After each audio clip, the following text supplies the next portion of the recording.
We are continuing to track the Pullman fire burning about 13,000 acres. Evacuations are in place, and now the Red Cross is asking for your help.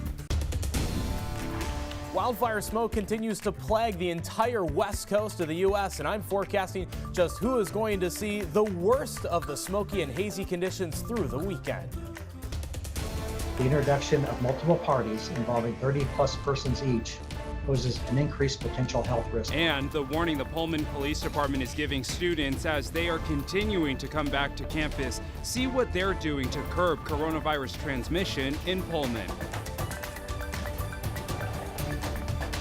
Good evening, and thanks so much for staying up late with us tonight. I'm Tim Pham.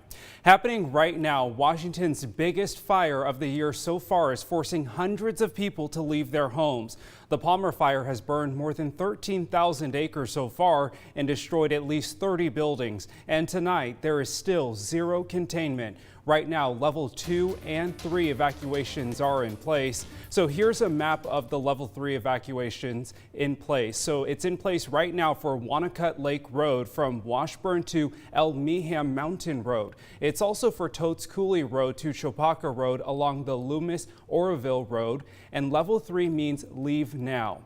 Level 2 evacuations are in place for El Meham Mountain Road from Ellis Barnes Road to Loomis-Oroville Road. Level 2 means be prepared to leave at a moment's notice. At least 86 structures are threatened right now.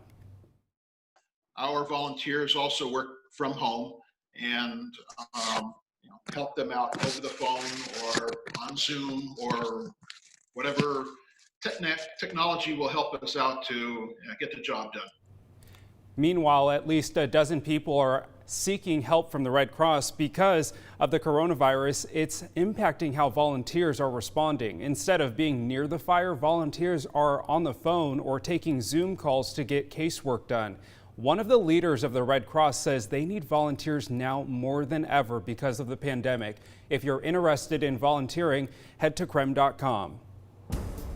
Well, with a wildfire of this size, we know that the weather can have a huge impact.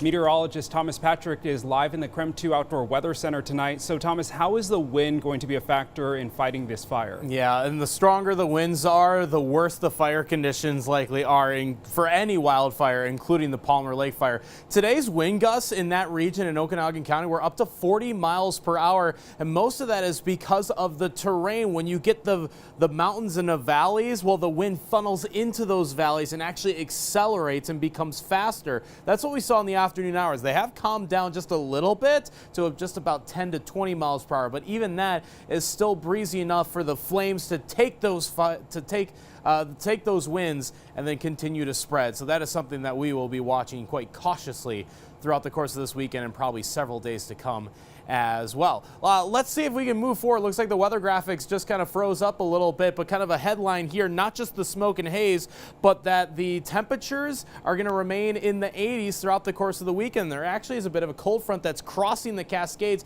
You can see the rain getting soaked up in the Cascades, but not getting to the other side of the state. So our rain chances are very slim at best overall, but temperatures, as mentioned, staying in the 80s, but I'm forecasting where all this smoke and haze might be heading in the coming days. That's all coming up in just a few minutes.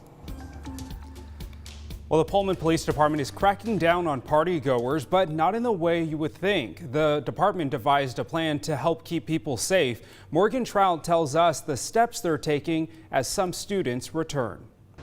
Pullman police officers told me there's already been 30 new coronavirus cases in Whitman County just today. And with thousands of students returning for WSU this fall, the police department decided to make a plan to keep people safe.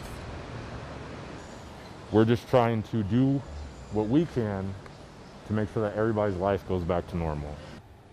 Love St. Andre is a Pullman police officer who patrols Creek Row at Washington State University. He's involved in their department's new education initiative to combat coronavirus. We're not just coming out to bust down parties or arrest people or just rule with an iron fist. Asking them if they have questions and generally explaining what we're doing, what we're not doing. Police officers say they have already responded to approximately a dozen complaints about parties on College Hill in the past 2 weeks. But just because an officer shows up at your house doesn't mean you're going to be in trouble. we're trying to handle it on the lowest level possible, because we don't want to do that either. We just want to make sure that people are being safe and that we can do what we can to make sure that Pullman goes back to normal, and in turn the rest of the state and world going back to normal. The biggest concern I heard from college students tonight was that $5,000 fine. But the officers want people to know that they don't want to fine people regardless. So it would have to take a lot to get to that point. In Pullman, Morgan Trout, KREM 2 News. Gonzaga and the Spokane Regional Health District is also urging college students to not host large events and parties. In a guide released by GU, it says small social gatherings with housemates and within residence halls are okay. School leaders say they will closely monitor activities on and off campus. The guide also includes a letter from Dr. Bob Lutz saying young people gathering is one of the most significant concerns regarding coronavirus transmission.